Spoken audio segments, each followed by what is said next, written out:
Hello, friends. Welcome to day 15 of Fun with Cheese. Today's episode is entitled Blue Cheese of Wisconsin Keep on Shining. Well, day 14 was even pretty cool. I've gotten a lot of feedback on it. A couple friends from down the road worked with my father-in-law, Dale Garfield, at Land Lakes and Spencer making processed cheese singles. These former workers also put 40 years of service into Land O'Lakes, and that's tremendous service to a product and the quality that they have. So today's shout outs this morning are going to Ron Drager, Bob DeFries, Dennis Frank, and Dale Garfield.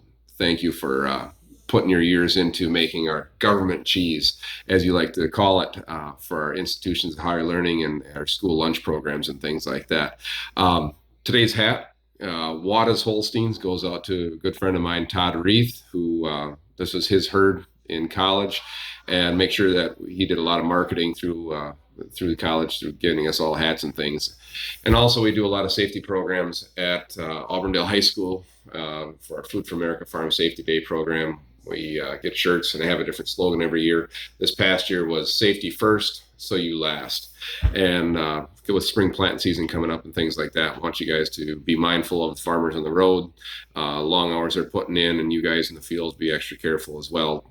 I want you guys to come home. Everybody that goes to work also comes home to stay as well. So, have you ever had a day that you feel blue? Not sad, not sad. No, not sad, but soft, tangy, stinky.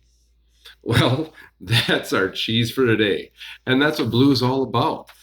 Blue got its interesting start, as legend has it, and from the places that I've researched, through a cheesemaker who, as Charlie Burns would call it, had a couple, five, six, maybe two, three, four, but definitely five or six beers, and had a loaf of bread, was having a sandwich down in the caves, and checking on his cheese, and he forgot the half a loaf of bread in the cheese cave that was very moist at the time, and as the cheese would age, he left to have a couple more beers at home or at the local watering hole, and when he returned a while back, a couple weeks down the road, came back and he found all this mold over the bread, and the mold had also traveled onto the cheese.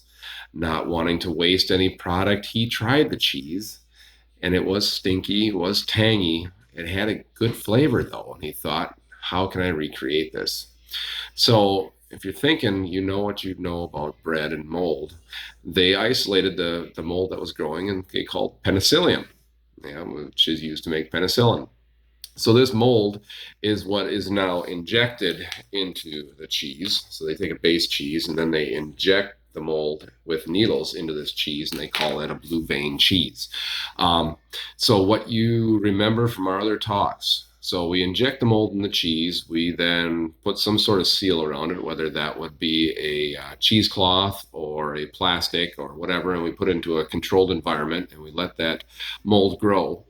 And also what happens to the cheese, as it ages, it gets sharper. That's right. So we can have blues that are really aged and have a very pronounced flavor, or we can have some very mild blues that don't have as much. But that's all based on the cheesemaker and how they develop those things.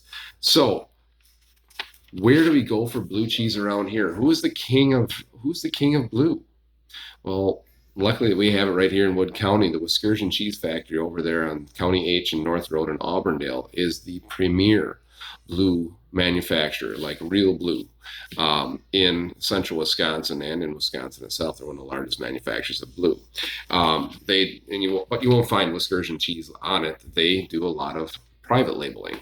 So people contract out with them, and then they put their label on the product that they make. And so you will find the same type of cheese, or the same cheese or variety of it, labeled under different names as they see fit, because it is kind of expensive to outfit a cheese factory to have blue or blue process there.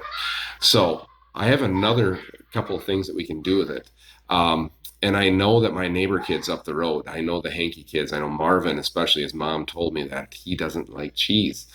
But I heard that he likes ranch dressing. And one of the coolest things you can do with ranch dressing is mix some blue in with it and then put that over your salad or whatever you're eating with blue cheese or with ranch dressing. And it's an awesome thing. So, Marvin, I want you really to try that and try out some awesome blue cheese with your ranch dressing and dip your carrots in it, dip your vegetables in it. It's an awesome way to do it. People like to put blue, and there's different varieties of blue. This is a blue flavored Monterey Jack. But in town, there's any place that you can go. You can order a black and blue burger. You can order a blue cheese Cobb salad. You can order a slab of blue just on a burger. You don't have to give it a fancy name. You can make the burger at home yourself. Imagine that. But next time you see Blue, don't shy away from it.